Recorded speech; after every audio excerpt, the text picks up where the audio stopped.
OCD, he's 18 years of age, and he fears death. Akhi, the fear of death is a natural thing. We all fear death. No one would say that, no, I'm not afraid of death. Everybody's afraid of death. But here is the trick. Your fear of death can be positive and can be negative.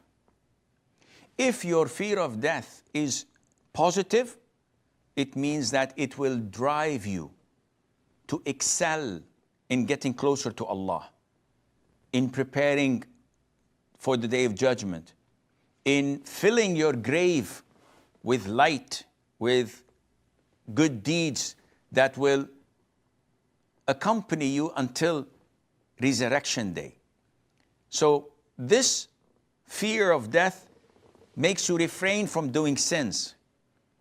This fear of death pushes you to pray Fajr on time in the masjid, and to fast Mondays and Thursdays, and to memorize the Quran, and to do good deeds.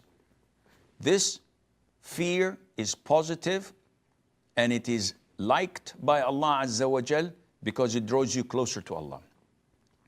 The negative fear is the crippling one, is the fear that makes you despair of everything.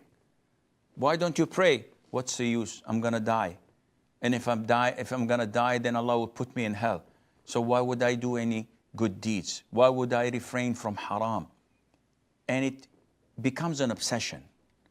And here is where Satan takes over you, controls you, and deviates you from doing what Allah loves. By despairing from Allah's mercy, by continuously fearing death, the fear that cripples you from doing good things, you're doomed. Sorry to say this, but there's no way to beat around the bush. You are doomed. You're totally gone and on the losing end. So what to do, Sheikh? Well, you have to put high gear. You have to trust Allah.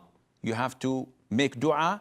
And you have to transfer your negative fear into positive fear by feeling optimistic, by doing whatever you can so that once death comes, you raise your hands and say, I did my best. There's nothing you can do. I did my best and I'm willing to face Allah Azza wa Jal with my best. But when your fear is crippling, when death comes, it's going to be a disaster. May Allah save us all.